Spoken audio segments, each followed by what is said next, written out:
Humingi si Solomon ng karunungan. Ikatlong kabanata. Nakipag-alyansa si Solomon sa Faraon na hari ng Ehipto at naging asawa niya ang anak nito. Dinala niya ang kanyang asawa sa lungsod ni David hanggang sa matapos niya ang pagpapatayo ng kanyang palasyo, ng templo ng Panginoon at ng mga pader sa paligid ng Jerusalem. Wala pang templo noon para sa Panginoon, kaya ang mga tao ay naghahandog sa mga sambahan sa matataas na lugar. Ipinakita ni Solomon ang pagmamahal niya sa Panginoon sa pamamagitan ng pagtupad ng mga tuntunin na iniwan ng ama niyang si David. Maliban doon, naghandog siya at nagsunog ng mga insenso sa mga sambahan sa matataas na lugar. Isang araw, pumunta si Haring Solomon sa Gibeon para maghandog dahil naroon ang pinakatanyag na sambahan sa mataas na lugar. Nag-alay siya sa altar ng 1,000 handog na sinusunog. Kinagabihan, nagpakita sa kanya ang Panginoon sa pamamagitan ng isang panaginip. Sinabi ng Diyos sa kanya, "Humingi ka ng kahit ano, at ibibigay ko ito sa iyo." Sumagot si Solomon, "Nagpakita po kayo ng malaking kabutihan sa aking amang si David na inyong lingkod, dahil matapat siya sa inyo at matuwid ang kanyang pamumuhay. Patuloy niyo pong ipinakita sa kanya ang inyong malaking kabutihan sa pamamagitan ng pagbibigay sa kanya ng isang anak na siya pong pumalit sa kanya bilang hari ngayon. Panginoon na aking Diyos, ako na inyong lingkod ang ipinalit ninyo sa ama kong si David bilang hari, kahit binatilyo pa ako at wala pang karanasan sa pamamahala. At ngayon narito po ako, kasama ang mga pinili ninyong mga mamamayan na hindi mabilang sa sobrang dami. Kaya bigyan niyo po ako ng karunungan para pamahalaan ang inyong mga mamamayan at kaalamang malaman kung ano ang mabuti at masama. Dahil sino po ba ang may kakayahang mamahala sa inyong mga mamamayan na napakarami?" Natuwa ang Panginoon sa hiningi ni Solomon.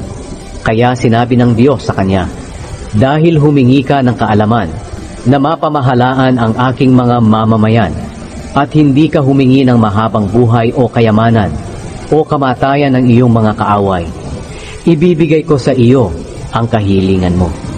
Bibigyan kita ng karunungan at kaalaman na hindi pa naaangkin ng kahit sino noon at sa darating na panahon.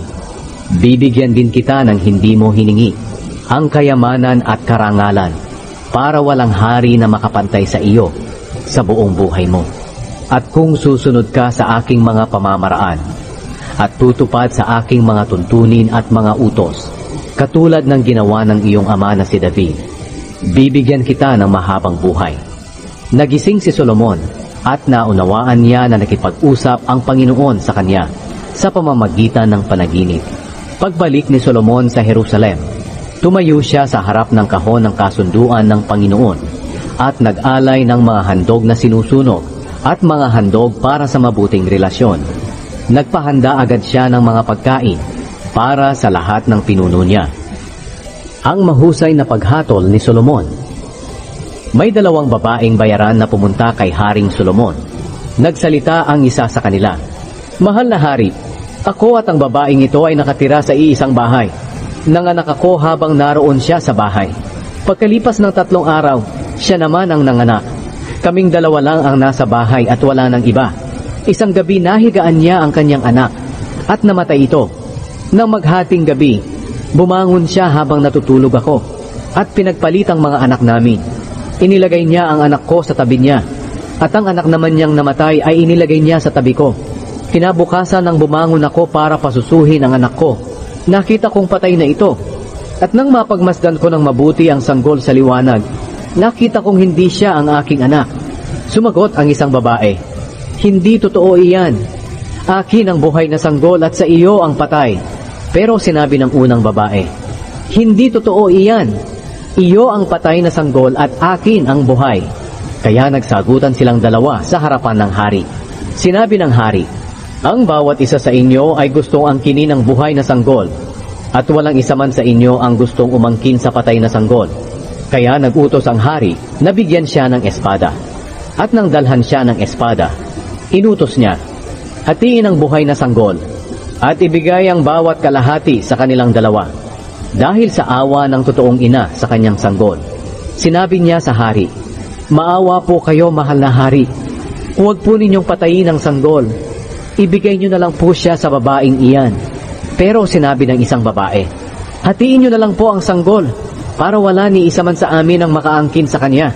Pagkatapos, sinabi ng hari, huwag hatiin ang buhay na sanggol. Ibigay ito sa babae na nagmamakaawa na huwag itong patayin. Dahil siya ang tunay na ina. Nang marinig ng mga mamamayan ng Israel ang pagpapasya ng hari, lumaki ang paggalang nila sa kanya. Dahil nakita nila na may karunungan siyang mula sa Diyos sa paghatol ng tama.